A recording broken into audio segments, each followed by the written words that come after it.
नमस्कार मित्रांनो, मी निलेश सदर तुमच्या सर्वांचं आपल्या युट्यूब चॅनलमध्ये स्वागत करत आहोत। आज आपल्याला बघायची जी काही झडपीची सरळ सेवा आलेली आहे, जवळपास याच्यामध्ये 19,460 पदं आहेत। तर ही जी काही 19,460 पदं आहेत, तर आज आता बऱ्याच जणांनी जे मेसेज टाकले त्याच्यामध्ये त्यांच्या ज्या काही क्युरीज होत्या त्या आपल्याला सगळे इथं डिस्कस करायचं आहे। सगळ्यात प्रथम ज्यांचा सगळ्यांचा एक प्रश्न होता की फॉर्म कुठं भरावा, याचं मी थोडं डिटेल एक्सप्लेनेशन देईल तुम्हाला की फॉर्म कुठं भरावा, एका पदासाठी आपण किती अर्ज करू शकतो, हा एक बऱ्याच जणांचा प्रश्न होतो। त्याच्यानंतर विस्तार अधिकारी कृषी, विस्तार अधिकारी सांख्यिकी, विस्तार अधिकारी पंचायत याच्याबद्दल बघायचं आहे। सोबत ग्रामसेवक या पदाबद्दल सुद्धा मी तुम्हाला डिटेल सांगणार आहे। आज आपल्याला एवढ्या गोष्टी इथं क्लिअर करायच्या आहेत। ओके, आता बघा 2019 मध्ये ही जाहिरात होती 2019 ची, आपल्याला माहिती आहे ती कॅन्सल झाली होती आणि त्यानंतर आता 2023 मध्ये ही जाहिरात होत आहे।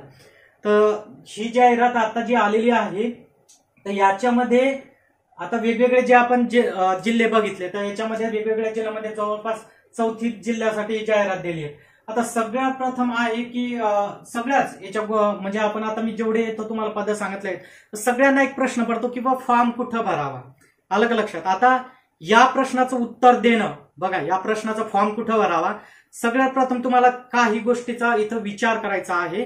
अलग लक्षात, सगळ्यात प्रथम ज्या काही जागा आलेल्या आहेत तुम्हाला काय करायचं आहे, तुम्ही स्वतःचा एक चार्ट तयार करा आणि त्या चार्ट मध्ये आपली जी काही कास्ट आहे त्या कास्टच्या जागा, म्हणजे आपली जर कास्ट असेल काय असेल ईडब्ल्यूएस, ओबीसी, एसटी, एनटी, ह्या जे काही आपली कास्ट असेल ती कास्ट बघा। फॉर्म तर चालू झालेले आहेत, आजपासून फॉर्म चालू झालेले आहेत, पण फॉर्म भरण्यापूर्वी ह्या गोष्टी मी आज तुम्हाला ज्या सांगणार आहेत त्या लक्षपूर्वक ऐका, कारण खूप महत्वाचं आहे त्या।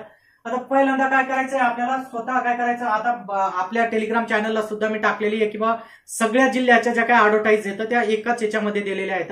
तर सगळ्यात स्वतःचा एक मॅप प्रिपेअर करायचा। या मॅप मध्ये काय करायचं, आपली कास्ट, ओके, आपली कास्ट जी असेल ती प्लस त्याच्यामध्ये जनरल जागा, जनरल म्हणजे ओपनच्या आपण जागा म्हणू, ओपनच्या किती जागा आहेत तर ह्या जागा म्हणजे आपली कास्ट आणि ओपनच्या किती जागा आहेत ह्या आपल्याला पहिला चार्ट तयार करायचा। तर जिल्हे लिहून घ्यायचं सगळ्यांनी, आपला चार्ट तयार करायचा, ओपनच्या किती जागा आहेत ते करायचं। आता सगळ्यात प्रथम तुमच्या लक्षात येईल, सपोज तुम्ही ग्रामसेवक असाल, विस्तार अधिकारी कृषी, सांख्यिकी, पंचायत कोणतेही असाल तर सगळ्यांसाठी आपल्याला आपण किती पदासाठी इलिजिबल आहेत हे प्रथम बघायचं आहे। आता जर ऍग्रिकल्चर ग्रॅज्युएटचा जर विचार केला तर ऍग्रिकल्चर ग्रॅज्युएट ग्रामसेवकसाठी आहेत, आरोग्य सेवकसाठी सुद्धा आहेत, विस्तार अधिकारी कृषीसाठी सुद्धा आहेत, सांख्यिकीसाठी सुद्धा आहेत, पंचायतसाठी सुद्धा आहेत। तर हे एवढ्या पदासाठी इलिजिबल आहेत। मग आता इथं जर आपण विचार केला तर आपल्या प्रत्येक पदाबद्दल आपल्याला इथं बघावं लागेल। मग आपण कास्ट टाकायची, आपल्या जागा बघायचा आणि तो जिल्हा कोणता आहे ते असा 3 कॉलम करा आणि त्या जागा लिहून काढा। आता सगळ्यात महत्त्वाचं काय होते, जिथं म्हणजे एक आपले हे टेंडन्सी असते, जिथं जास्त जागा तिथं आपण जायचं। अलग लक्षात, म्हणजे बघतो आपण की 2-4 जागा जर कुठं जास्त असतील लगे आपण सगळेच तिकडे डायव्हर्ट होणार। अलग लक्षात, हे असं करू नका।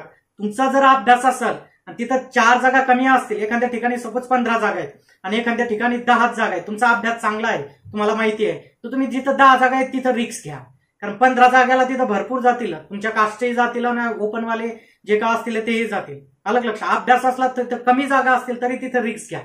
अलग लक्ष, ते तुमचं सक्सेस होण्यासाठी म्हणजे आपण त्या पदाला पोहोचण्यासाठी तो मार्ग एक चांगला राहू शकतो। हे माझं ओपिनियन आहे।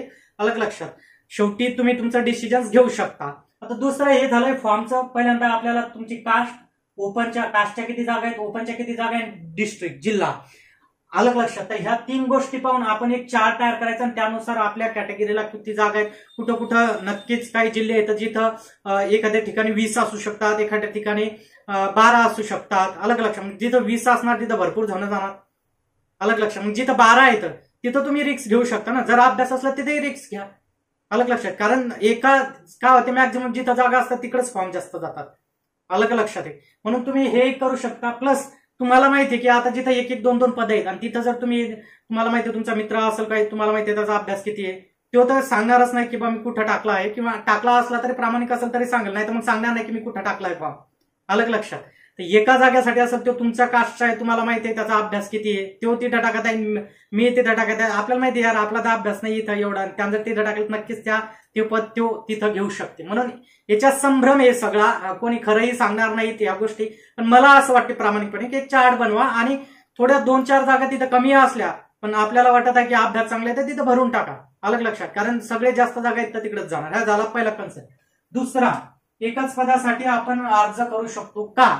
तर आता ही जी परीक्षा होणार आहे तर या सरळ जर आपण ती वाचली तर त्याच्यामध्ये सांगितलेलं आहे ही जी परीक्षा होणार आहे ही संवर्गनीय होणार आहे. म्हणजे संवर्गनीय म्हणजे फॉर एक्झाम्पल विस्तार कृषी अधिकारी. तर विस्तार कृषी अधिकारी याचा जर तुम्ही विचार केला तर विस्तार कृषी अधिकाऱ्याची एकाच दिवशी सगळ्या जिल्ह्यांची परीक्षा ही एकाच दिवशी, 1 किंवा 2 दिवस चालत जर जास्त फॉर्म आले तर, पण कमी असलं तर एकाच दिवशी आणि आय थिंक एकच पेपर निघल.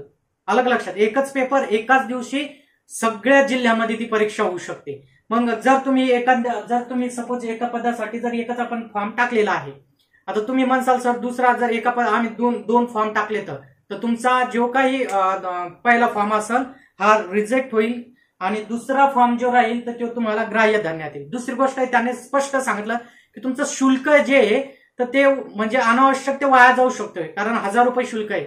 मग कसं वाया जाऊ शकतं? तर बघा, सपोज आता तुम्ही एखाद्यानं जालन्यासाठी फॉर्म टाकला आणि एखाद्यानं पालघरसाठी फॉर्म टाकला. आता मला सांगा त्याच्या 2 हॉल तिकीट येतील. अलग लक्षात, 2000 हॉल तिकीट आले सपोज आणि परीक्षा तर एकाच दिवशी होणार आहे. मग त्यांनी तिकडे पालघरचा साठी त्याचं दुसरीकडे कुठेतरी हॉल तिकीट येईल, सेंटर येईल आणि जालन्यासाठी दुसरीकडे कुठं सेंटर येईल. मग त्यांना कोणत्या सेंटरला जायचं? अलग लक्षात, त्याला तर एकाच ठिकाणी परीक्षा देता येईल ना. मग सपोज ते जालन्याला गेला तर मग तुम्ही पालघरला जे भरलेला होता त्याचे पैसेही गेले. किंवा मग त्यांनी सरळ सांगितलं की ते एकाच पदासाठी जो अर्ज आहे तो एकाच पदासाठी करता येईल. तुम्ही कोणत्याही एकाच जिल्ह्याच्या एकाच पदासाठी तो अर्ज करता येईल. ओके, हे तुमचा कन्सेप्ट क्लिअर झाला. नंतर विस्तार कृषी अधिकारी म्हणजे विस्तार अधिकारी कृषी, सांख्यिकी आणि पंचायत. आता कृषीसाठी बघा, आता बऱ्याच जणांनी हे केलं की आपल्या त्याची इलिजिबिलिटी जो क्रायटेरिया सांगितलाय कृषीसाठी, तर त्यांनी सांगितलंय की बा कृषी विषयातील पदवी, अलग म्हणजे कृषी विषयातील पदवी हा किंवा इतर समतुल्य अर्हता. त्यांनी सांगितलंय की कृषी विषयातील पदवी किंवा इतर समतुल्य अर्हता. आता कृषी विषयातील पदवी म्हणजे बीएससी ऍग्रिकल्चर ती नाहीये, पण इतर विषयातील समतुल्य अर्हता म्हणजे काय? बीएससी ऍग्रिकल्चर सोबत बीएससी ऍग्रिकल्चरच्या जेवढ्या ब्रँचेस येतं म्हणजे जेवढ्या स्ट्रीम आहेत, फॉरेस्ट्री, फूड, तुमचं इंजिनिअरिंग, ऍग्री इंजिनिअरिंग, ज्या काही आपल्या सगळ्या हॉर्टिकल्चर झालंय, तर ह्या सगळे ब्रँचवाले हा फॉर्म भरू शकतील. ओके, त्याच्यानंतर जर त्यांनी असा एक मुद्दा दिला आहे विस्तार कृषी अधिकाऱ्यासाठी, जर तुमच्याकडे हायर एज्युकेशन असेल तर नक्कीच तुम्हाला तिथं पसंती देण्यात येईल. म्हणजे जर एखाद्याचं बीएससी ऍग्रिकल्चर व्हायला असेल आणि एखाद्याचं बीएससी प्लस एमएससी ऍग्रिकल्चर झालेलं असेल तर त्यांनी एमएससी ऍग्रिकल्चर तिथं टाका, कारण त्याच्या ऍडमध्ये त्यांनी सरळ दिलंय की तुम्हाला तिथं काय करण्यात येईल, अधिक पसंती देण्यात येईल. म्हणून हा एक तुमचा क्लिअर झालेला आहे. सोबत सांख्यिकी बघा, आता सांख्यिकी याच्यासाठी सुद्धा आपण इलिजिबल आहोत. सांख्यिकीच्या बिन काही काही ठिकाणी भरपूर चांगल्या जागा दिलेल्या आहेत. आणि विशेष म्हणजे हे जे पद आहेत ना यांना पेमेंट जर बघितलं तर पेमेंट हे क्लास 2च्या पदा एवढं पेमेंट आहे. घटक मध्ये येते पण याला पेमेंट हे क्लास 2चं लागते. जसं तुम्हाला मंडळ अधिकारी वगैरे झालं, पीएसआय वगैरे झालं, याच्या एवढं त्याला पेमेंट भेटणार आहे. म्हणजे पेमेंट म्हणजे सॅलरी म्हणू आपण त्याला, तेवढं आपल्याला सॅलरी भेटणार आहे. त्याच्यानंतर सांख्यिकीमध्ये सुद्धा आपण इलिजिबल आहेत. ऍग्रिकल्चर सांख्यिकीमध्ये सुद्धा इलिजिबल आहेत. पंचायतमध्ये सुद्धा इलिजिबल आहेत. मग पंचायतचे तर एका दिवशी पंचायत किंवा 2 दिवस पंचायत चालेल पेपर. आपण कृषीसाठी टाकलेला असेल तर 1 दिवस किंवा 2 दिवस कृषीसाठी चालेल. सांख्यिकीसाठी असेल तर सांख्यिकीसाठी 1 किंवा 2 दिवस चालेल. म्हणजे काय करणार आहे हे की बा आपले पद म्हणजे जेवढे जिल्हे येतं त्या जिल्ह्याला वेगवेगळ्या ठिकाणी कोणी कुठं फॉर्म टाकेल. सपोज आता मी टाकला आहे, जर फॉर्म टाकलेला सपोज मी टाकलेला असेल संभाजीनगरला, अलग लक्षात, पण मी संभाजीनगरला त्या झडपीला फॉर्म टाकलेला आहे. माझं जे सेंटर आहे, माझं सेंटर सिलेक्ट करताना मी जर असेल जळगाव खांदेशचा तर मी सेंटर जळगावलाच टाकेल ना. अलग लक्षात, म्हणजे सेंटर आपण आपल्या इकडलेच टाकू शकतो. असं नाही की तुम्हाला तिथंच ती भरतीसाठी जावं लागेल. ओके, हा एक झालेला आहे. त्याच्यानंतर ग्रामसेवक. आता ग्रामसेवक जर बद्दल बोलायचं असेल आपल्याला तर ग्रामसेवकचा बिन जागा जर बघितल्या आपण, काही ठिकाणी पीएसआला भरपूर जागा दिलेल्या आहेत, काही ठिकाणी नॉन पीएसआला कमी जागा, म्हणजे नॉन पीएसआला कमी जागा आहेत, काही काही ठिकाणी बघितलं तर त्या कास्टनुसार बघितलं तर काय 8-10 जनरली 4-5 2-3 अशा जागा येतात. त्याच्यामध्ये बी जर याच्यामध्ये बघितलं, कारण आपण जर याचा ग्रामसेवकाचा विचार केला तर जवळपास 12वीत ज्याला 60% आहेत ते त्याला इलिजिबल आहेत, ज्यांची इंजिनिअरिंगची पदविका आहे म्हणजे डिप्लोमा म्हणून ते सुद्धा इलिजिबल आहेत, BSW वाले सुद्धा ग्रामसेवकला इलिजिबल आहेत, ज्यांची 10वी+ कृषी डिप्लोमा आहे ते सुद्धा इलिजिबल आहेत, BSc ऍग्रिकल्चर वाले सुद्धा इलिजिबल आहेत. ओके, म्हणजे हे वडे सगळे इलिजिबल त्या पदासाठी आहेत. मग मला मुलांनी काही प्रश्न टाकले की सर माझं 12वी मध्ये 60% नव्हते तर माझं BSc ऍग्रिकल्चर झालेलं आहे. तर बाबा तू 12वीला 60% नसतील तर तू BSc ऍग्रिकल्चरतून फॉर्म भरू शकतो ना. आलं का लक्षात? म्हणजे तिथून ते फॉर्म भरू शकतात. त्याच्यानंतर एक गोष्ट लक्षात घ्यायची, पशुधन सर्वेक्षक प्लस तुमचं ग्रामसेवक याच्यासाठी MSCIT कंपल्सरी आहे. आलं का लक्षात? याच्यासाठी MSCIT ही कंपल्सरी आहे, त्यांनी नमूद केलेलं आहे त्याच्यामध्ये. त्याच्यामुळे ही गोष्ट एक लक्षात घ्यायची. त्याच्यानंतर त्याची फॉर्मची सुरुवात होत आहे 5 ऑगस्ट ते 28 ऑगस्ट, म्हणजे 5 ऑगस्ट पासून 28 ऑगस्ट पर्यंत त्याची फॉर्मची सुरुवात होत आहे. तर सगळ्यात प्रथम फॉर्म भरण्याच्या आधी त्याच्या जे काही इन्स्ट्रक्शन दिले ते वाचा. काय होते, आपण अभ्यास करतो एखाद्या पदासाठी, जीव तोडून अभ्यास करतो, सगळं काही करतो आणि बाय मिस्टेकली एखादी आपली मिस्टेक जर राहून गेली तर डॉक्युमेंट व्हेरिफिकेशन्सला तुम्ही तिथूनही बाहेर पडू शकता. तुम्ही तिथून सुद्धा बाहेर पडू शकता किंवा तुम्हाला तिथून बाहेर काढला जाऊ शकतो एका मिस्टेकमुळे आपल्या. त्याच्यामुळे फॉर्म भरताना काळजी घ्यायची. फॉर्म भरताना काय काळजी घ्यायची, त्यांनी सांगितलंय की ज्यावेळेस तुम्ही पेमेंट करसाल तर ते पेमेंट करसाल तर त्याची रिसिप्ट तुमच्याकडे सेव्ह ठेवणं खूप गरजेचं आहे. त्याच्यानंतर त्याचा जो काही फॉर्म आहे तो फॉर्म सुद्धा सेव्ह करून ठेवा, ईमेलला पाठवा, कुठंतरी तो 1-2 ठिकाणी सेव्ह करून ठेवा. म्हणजे जर उद्या तुमचं सिलेक्शन झालं, अलग लक्षात, तर सिलेक्शन झाल्याच्या नंतर आपण ज्या वेळेस तिथं जाऊ तर त्यावेळेस हे डॉक्युमेंट आपल्याकडे कम्प्लीट असणं गरजेचं आहे. जर नसेल तर ते तुम्हाला त्या जे काही डॉक्युमेंट व्हेरिफिकेशन होते तिथून बाजूला काढतील आणि नेक्स्ट याला संधी देईल. म्हणजे एवढा अभ्यास केला तर हे सगळं जाऊ शकतं. त्याच्यामुळे व्यवस्थित काळजी आपल्याला घ्यावी लागेल. अलग लक्षात. तर हे झालं आपलं त्याच्यावर. आता फॉर्म कुठं भरा, फॉर एक्झाम्पल मी तुम्हाला सांगितलं, जर आता विस्तार कृषी अधिकाऱ्याचा विचार केला तर आपण जर बघितलं, पालघरला किती जागा आहेत? 7, यवतमाळला किती आहेत? 5, भंडाऱ्याला आहे छोटासा जिल्हा पण जागा किती आहेत? 4 जागा. तर मग ह्या जागा आहेत.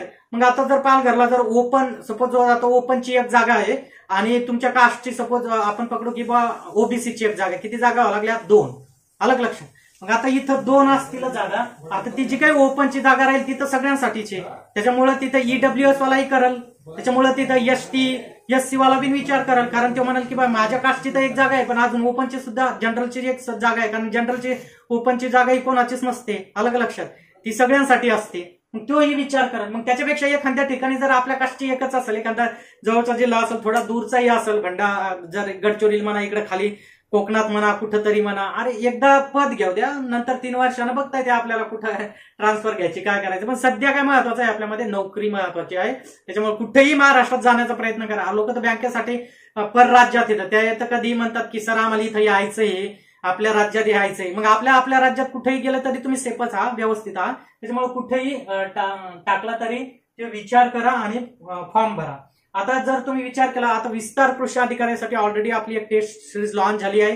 कृषी सेवकसाठी सुद्धा आपली टेस्ट सिरीज लॉन्च होत आहे आणि ग्रामसेवकसाठी टेस्ट सिरीज प्लस मी शॉर्ट नोट्स ग्रामसेवकसाठी जो काही तांत्रिक घटक दिलेला आहे तर हे सुद्धा मी घेऊन येत आहोत. तर अशा पद्धतीनं तुमचे जे काही मनातले डाऊट्स होते ते हे केलेले आहेत. म्हणजे फॉर्म कुठं भरायचा, एकाच पदासाठी आपल्याला फॉर्म भरता येईल. त्याच्यानंतर या पदासाठी आपण एवढे इलिजिबल आहेत. अजून ऍग्रिकल्चर वाले जर आपण विचार केला तर तुमचे आरोग्य सेवक वगैरे झालं, त्याच्यासाठी सुद्धा आपण इलिजिबल आहे. नेक्स्ट व्हिडिओ मी याच्याबद्दलच अजून एक घेऊन येईल की ग्रामसेवक साठी आपल्याला कसा स्टडी करायला पाहिजे, कारण आता भरपूर वर्षानंतर ही ऍड आलेली आहे. ते शेवटचा चान्स समजा आपल्यासाठी. त्याच्यामुळं प्रयत्न 100% प्रयत्न आपल्याला इथं करायचे आहे. ओके, तर चला, मी टेलिग्राम चॅनलची लिंक दिलेली आहे. टेलिग्राम चॅनलमध्ये सुद्धा तुम्ही जॉईन करून घ्या. त्याच्यात अपडेट्स असतात, काही व्हिडिओज असतात. आता व्हिडिओची सिरीजच मी चालू करणार आहे. तर चॅनलला नवीन असेल तर सबस्क्राईब करा आणि शेअर करा. ओके, आज इथंच थांबू आपण.